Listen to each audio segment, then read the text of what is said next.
So the past 24 hours have been interesting. I could go into more detail here, but I don't think it's necessary to talk about it quite yet. But this video goes out to a special fan of mine who was looking to grow his YouTube channel, but he kind of started off on the wrong foot.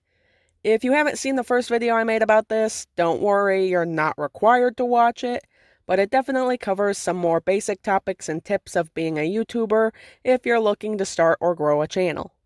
In this video, I'm going to be listing off some more things that being a YouTuber has taught me since I monetized my channel and reached 28,000 subscribers. What the hell? I thought it was going to take like 2 more months to get to this point, but here you guys are proving me wrong again. My first tip is think playlists, not more channels. I'm not going to lie, I've got a lot going on here. Has-Been Hotel Theories, Hell's How-Tos, IRL Stories, Collabs, and the newest edition, Obey Me, Shall We Date?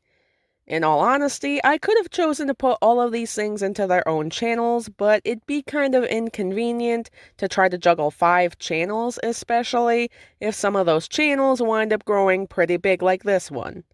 Instead of creating a channel for every little thing that's different, set up a playlist for each topic or genre of video.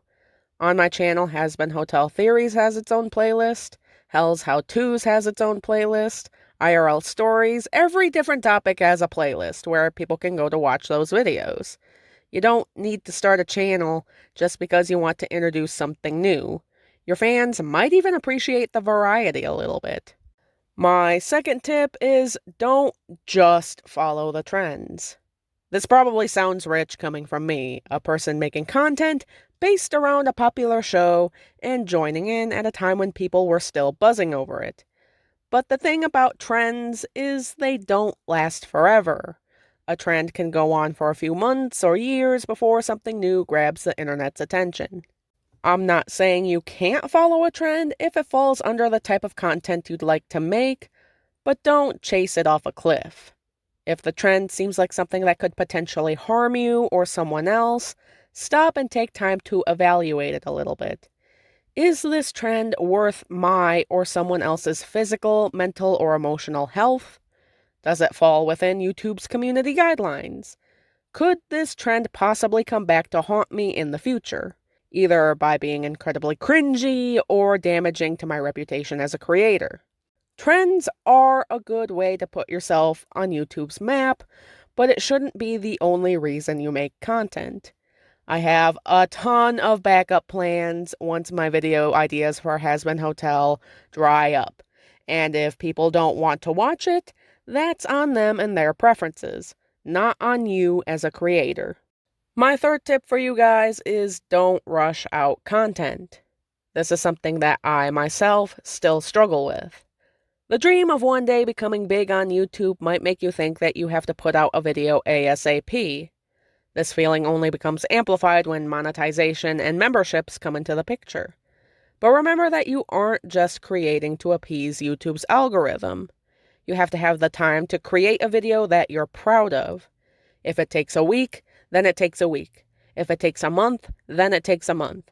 YouTube and your channel won't be going anywhere. Just focus on making the next video the best it can possibly be. My fourth tip is offer some encouragement to the smaller creators.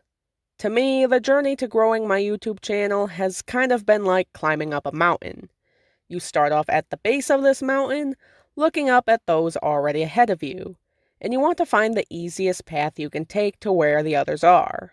The problem is that 1, you don't know where the summit of the mountain is or the highest point you can possibly reach. And 2, the paths that are easy are also sometimes the most dangerous. I remember when I started my YouTube channel. I remember being at the base of that mountain and not knowing where to start.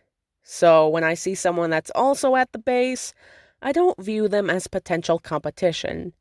I view them as the next possible generation of popular YouTubers, the next generation to possibly be successful at climbing this mountain. And if I'm able to offer some pointers to help them get started on a good path, That's not me letting the little guy try to win. No, that's me trying to do my part as a role model, as someone that someone else is trying to look up to. This next tip is very important. Listen to your heart, not the dollar signs. I'm gonna be honest. This video got demonetized as soon as it was posted. But I keep it posted. Why? Because it holds an important message that means more to me than it being monetized. My goal in posting that video was to expose the negligence of our social media platforms, TikTok especially, to warn my fans that such a terrible video was being circulated, and to provide resources to help those who have been affected by it. And from the looks of the comments to that video, I have accomplished what I set out to achieve. I made that video because I felt like it's what I had to do to keep my audience safe. And that is worth more to me than a silly green monetization button under that video. And finally, my last tip for you guys is don't be afraid to admit you are wrong. Nobody is perfect. And that goes for YouTube creators as well. If you were in the wrong about something, don't be afraid to admit it. This is something I had to do with one of my Has-Been Hotel Theories videos because I was hella wrong. I was on an entirely different level of wrong, and I knew I had to drop my pride and admit it. And there is no shame in doing that. When you've been on YouTube as long as I have, there's bound to be a time when you mess up. It can be something small and sort of insignificant, like with my theory video, or it could be something big like sharing something that has no business being out there. These mistakes don't make you a terrible person, just misguided. And people's respect for you automatically goes up when you drop your pride and ego and fess up to it. And if for some reason people won't let it go and keep on trying to paint you as a terrible person when you're honestly trying to do better, they are the problem, not you. That's all I have for this video, you guys. Thank you for watching. Sorry if this video kind of sounded like a repeat of the last video I made giving YouTube tips, but I honestly feel like I have learned a lot since I made that video. I wanted to give a quick shout out to VlogFox, a new creator trying to find his footing on this platform. I would hold off on searching his channel via YouTube search because YouTube is being a little bit slow at completely changing things over. So give it a few days. He was one of the misguided people, and I'd like to take him under my wing so he doesn't go off the beaten path again. But he's honestly a good kid that he made a mistake, and I want to help him move on from it.